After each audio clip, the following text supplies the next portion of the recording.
Good everyone, bonjour tout le monde, ici Roger et bienvenue à ce nouvel épisode de BIA des Dodgers du Canada. Pendant les mois d'hiver, la division canadienne a été augmentée pour devenir le premier corps canadien lorsque la 5e division blindée du Canada a rejoint la division d'infanterie. Then, together with troops tested in Sicily and Italy, they will form a corps under a Canadian command.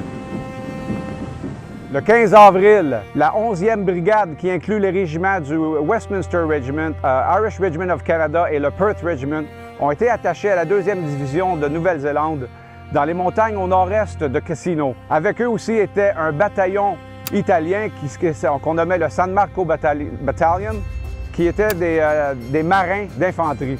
Au début du mois de mai, une grande opération de déception s'est mise en marche pour faire croire aux Allemands que les Canadiens allaient se déplacer vers Salerno pour conduire des opérations amphibies. Mais en réalité, ils allaient venir se déployer dans la région de la vallée de la Lyrie en préparation pour l'opération Diadème.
À la fin du mois meurtrier de décembre, les Canadiens ont adopté une position défensive le long de la rivière Arieli. Mais ceci ne voulait pas dire pour autant qu'on arrêtait les opérations agressives. Plusieurs patrouilles ont été conduites derrière les lignes ennemies pendant ces mois hivernaux. 2 individus se sont distingués, entre autres. L'un d'entre eux était un Mi'kmaq, le caporal Jérémy, qui appartenait au West Nova Scotia Regiment. Un autre était Stan Chiasson, qui était un Acadien du Nouveau-Brunswick, qui appartenait au Royal 22e Régiment. Ces 2 tireurs d'élite, à eux seuls, ont été crédités plus de 60 ennemis éliminés chacun. Le capitaine Paul Triquet, de notre méritoire de la Croix-Victoria, avec sa compagnie, a bloqué l'entrée du village de Crecchio, les 2 entrées du village de Crecchio, et a conduit une opération maison en maison, éliminant l'ennemi qui était en panique et surpris. On n'a pas seulement eu des opérations offensives ou agressives pendant ces mois hivernaux, il y a aussi eu des démonstrations d'humanité. Une nuit, une patrouille allemande s'approchait d'un peloton du Cape Breton Highlanders et ont été engagés. 17 Allemands ont été tués, plusieurs ont été blessés. Au matin, le lieutenant Brown, qui commandait ce peloton allemand, a demandé un cessez-le-feu temporaire afin de pouvoir récupérer ses morts et ses blessés devant la position des Highlanders. Le cessez-le-feu a été accepté et les Canadiens ont même participé à l'évacuation des morts et des blessés. Malgré le fait que les Canadiens n'ont pas participé à des opérations majeures durant les mois hivernaux, nous avons quand même subi des pertes. 120 hommes tués et 585 blessés.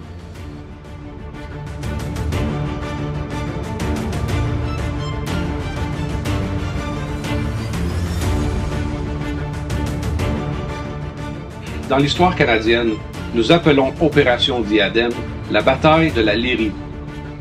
C'était une grande opération offensive entreprise par la 5e armée américaine et la 8e armée britannique au mois de mai 1944 pour briser la ligne défensive Gustave et Hitler afin d'ouvrir la route vers Rome le long de la rivière Lyrie. Cette grande opération fut coordonnée afin de précéder le débarquement de Normandie dans le but de garder la 10e armée allemande engagée en Italie. Elle fut aussi supportée par des attaques aériennes du nom de Opération Strangle. Opération Diadème fut lancée à 23 h le 11 mai par la 4e division d'infanterie britannique et la 8e division d'infanterie indienne, supportée par la 1re brigade blindée du Canada. Ils réussirent à traverser les rivières Gargliano et Rapido après des combats très coûteux. les attaques combinées de 4 corps alliés, incluant le 2e corps polonais, le 13e corps britannique, le corps expéditionnaire français et le 6e corps américain à Enzio, en plein cœur de la défense allemande, forcèrent ces derniers à employer leurs unités de réserve. Le 14 mai, le corps expéditionnaire français poursuivit son avance dans les montagnes du flanc gauche, supporté par le 2e corps américain le long de la côte. Le 17 mai, le 2e corps polonais attaqua Monte Cassino, qui, au préalable, avait été réduit en poussière par les bombardements aériens, mais encore fortement défendu par les parachutistes allemands. Après la chute de la ligne Gustave, les Allemands se replièrent 16 km au nord vers les fortifications de la ligne défensive Adolf Hitler le 23 mai, tandis que le 6e corps américain forcèrent leur chemin pour sortir de la tête de pont de Enzio. Les unités canado-américaines du 1st Special Service Force, en tête la 1re division d'infanterie canadienne, elle, captura la ville de Pontecorvo et Aquino. La 1re et la 3e brigade d'infanterie canadienne ont capturé leur objectif avec succès pour briser la ligne Hitler. Mais malheureusement, la 2e brigade, et plus précisément le Princess Patricia Canadian Light Infantry, fut presque décimée dans un champ bas qui longe la rivière Aquino. Alors maintenant, allons ensemble à la découverte de la ligne Hitler avec nos guides Roberto Mole et Alessandro Campagna.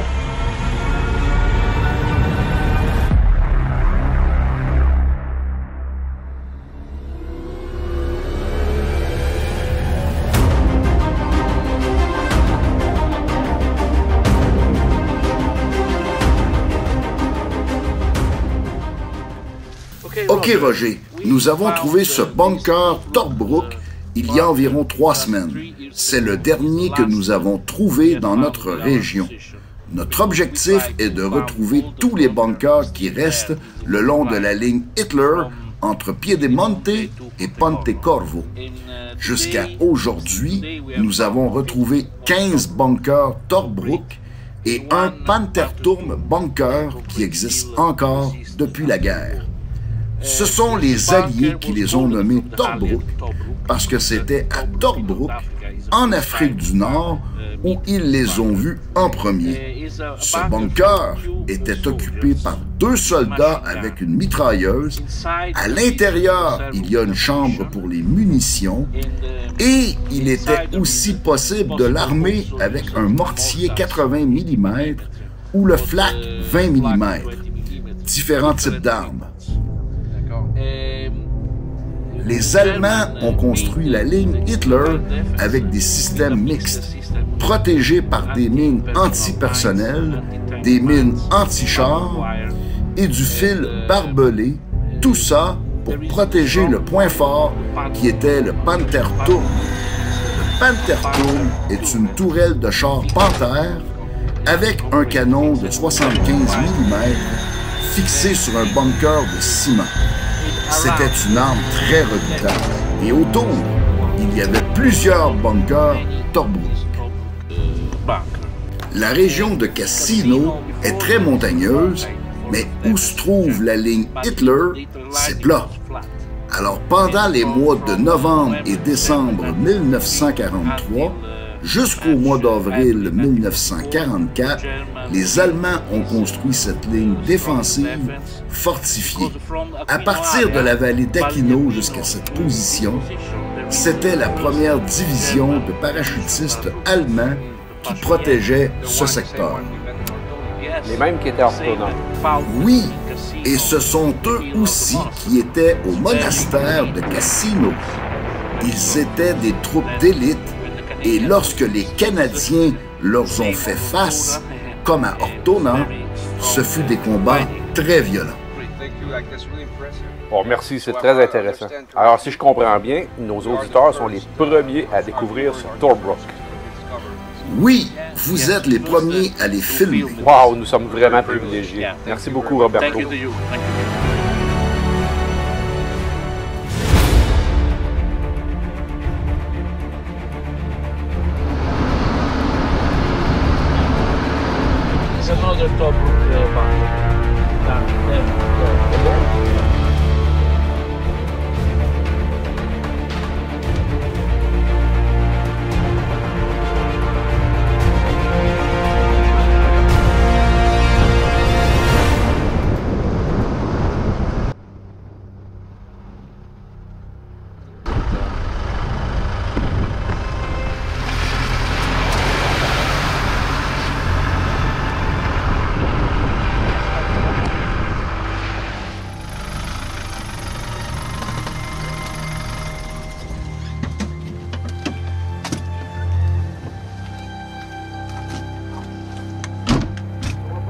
Bon, Roberto, nous sommes dans le secteur du PPCLI, n'est-ce pas? Nous sommes au bord de la rivière d'Aquino. C'est une vallée derrière le village d'Aquino.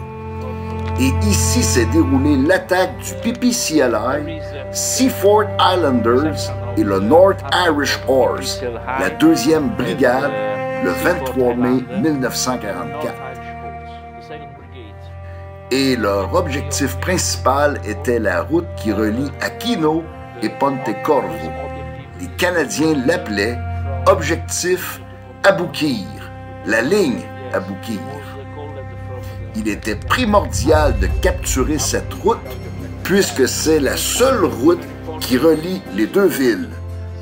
Ceci est une copie de la carte originale qui montre aussi les défenses allemandes. Dans ce secteur, les Allemands avaient un grand nombre de bunkers, des mines anti-chars, anti-personnel, des fils barbelés, etc. Mais le plus important est que leur position surplombait la vallée. Donc, lorsque les Canadiens avançaient en plein milieu de la vallée, les Allemands ont ouvert le feu de tous côtés, à gauche, à droite et même en avant. Ils n'avaient aucune chance de percer la ligne ici.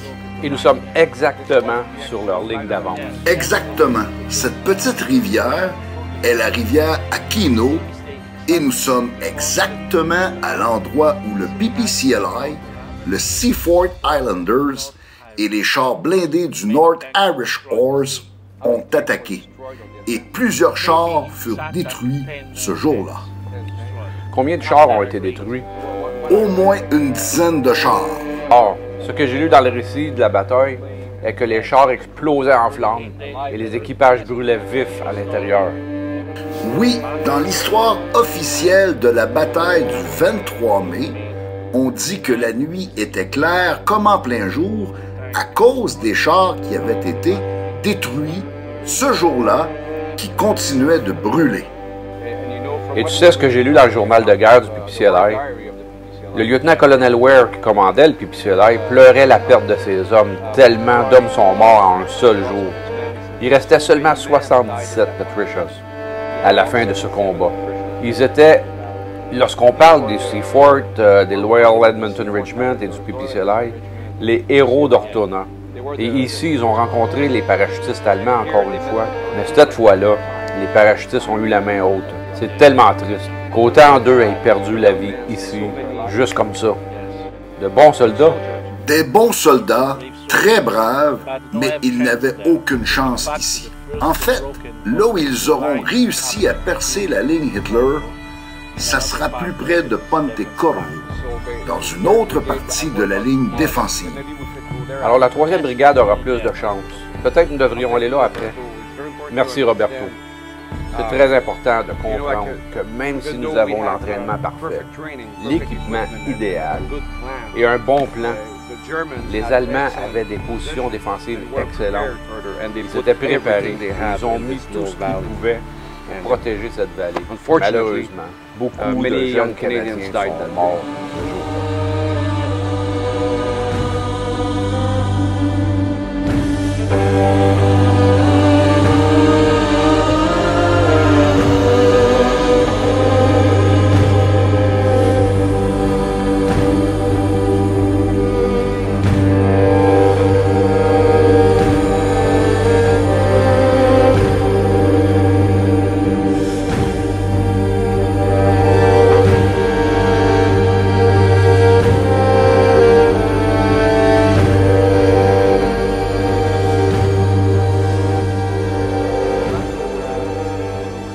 Hey Roberto, nous sommes devant un bunker avec une tourelle de Panther, n'est-ce pas?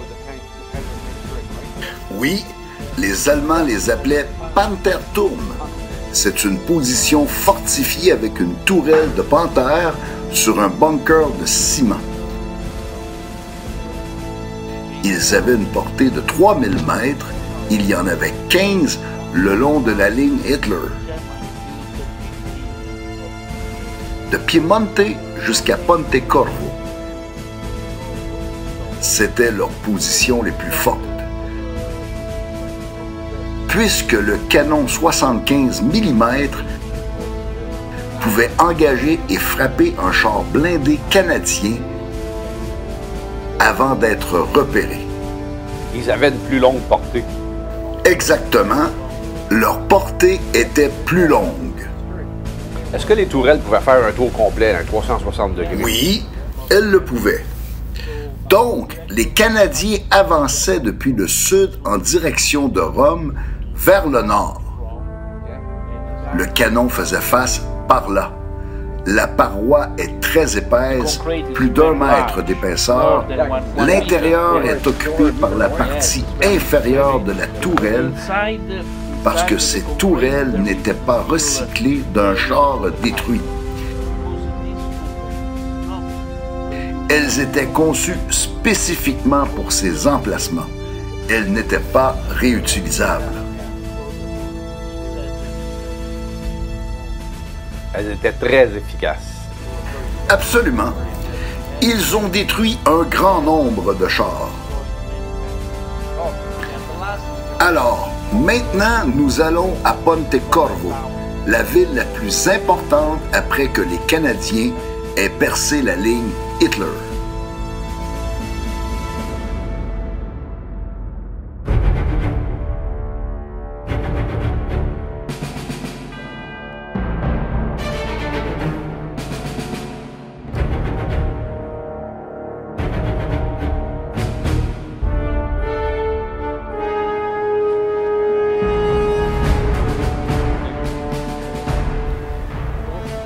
Il est important de noter que l'artillerie canadienne supportait les attaques de l'infanterie ou les équipes de combat. L'artillerie devait toujours être bien positionnée afin de supporter ces attaques, ce qui n'était pas toujours pratique ou facile à faire. Ils devaient être toujours conscients de la possibilité d'une contre-batterie. 460 artilleurs ont perdu la vie pendant la campagne d'Italie. Et nous devons honorer le courage de ces hommes et leur travail exceptionnel pour les milliers d'obus qu'ils ont tirés sur les positions ennemies pour assurer le succès des opérations. T'es d'accord avec ça, mon ami? Le support de l'artillerie était essentiel pendant l'attaque dans la vallée de la Lirie. À partir de l'arrière, ils ont détruit un grand nombre d'armes et de positions ennemies. OK, maintenant allons voir le pont de Pontecorvo. Et peut-être tu pourrais nous raconter ce qui est arrivé ici.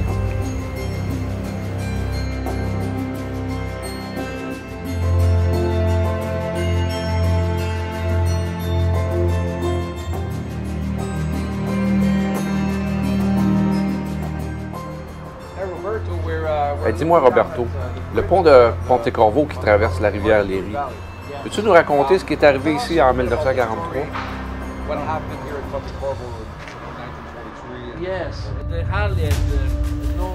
Les Alliés savaient que ce pont était important du fait qu'il traverse la rivière Léry et ils ont essayé de le détruire, ce pont, le 1er novembre 1943. Ils ont bombardé la ville pour détruire le pont, mais malheureusement, la ville fut détruite, mais le pont fut très peu endommagé. Et les Allemands ont réussi à le réparer en quelques jours. Mais la ville, elle fut touchée?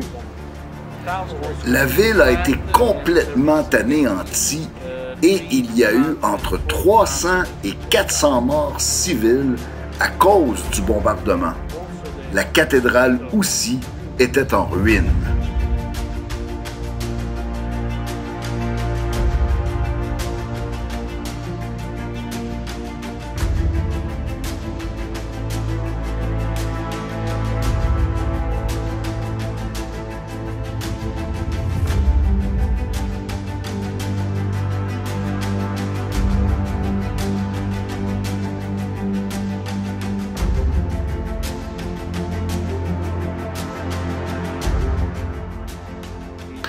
Nous avons parlé comment la 2e brigade fut stoppée à la rivière Aquino le 23 mai parce que pour les Allemands, c'était une priorité de protéger ce secteur.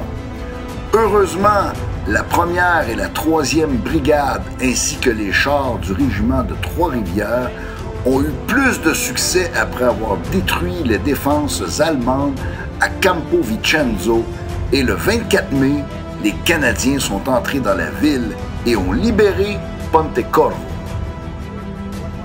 Quel régiment qui est entré en premier? Le Carleton et York sont entrés en premier et les premiers soldats qui sont entrés ont trouvé les ruines de la cathédrale. Le clocher était encore debout, mais dangereux. Mais malgré cela, ils ont grimpé dans le clocher et ont sonné la cloche. Oui, mais c'était dangereux parce qu'il était très endommagé, mais ils ont sonné la cloche pour annoncer à leurs camarades que Pontecorvo était libéré. Ainsi, un peu après, il y a eu 2 officiers qui sont entrés dans la cathédrale et ont trouvé dans les décombres le registre de la cathédrale. Ils ont ouvert le livre et ont signé leur nom sur une page. Leur nom est « Nous sommes Canadiens ». Aujourd'hui, nous sommes entrés dans Pontecorvo. Et maintenant, nous pouvons aller voir ce livre. Et peut-être sonner la cloche.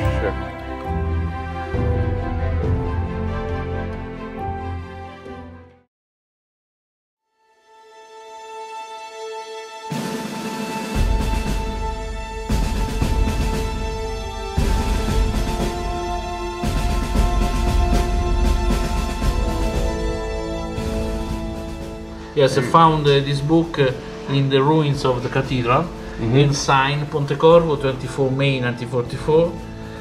Allied entered in the sign of the officers. Wow. Yeah. Thank you for bringing us here.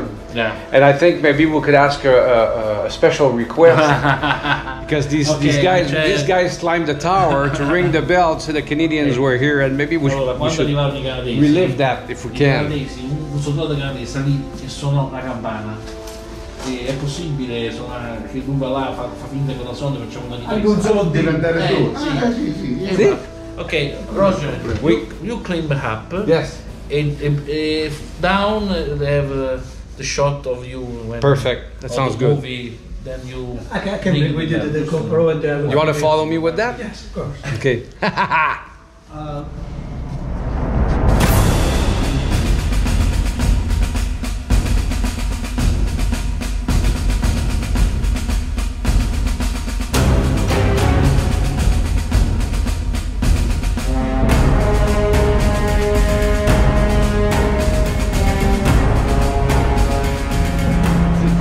Since 1944, first Canadian to ring the Pontecorvo bell.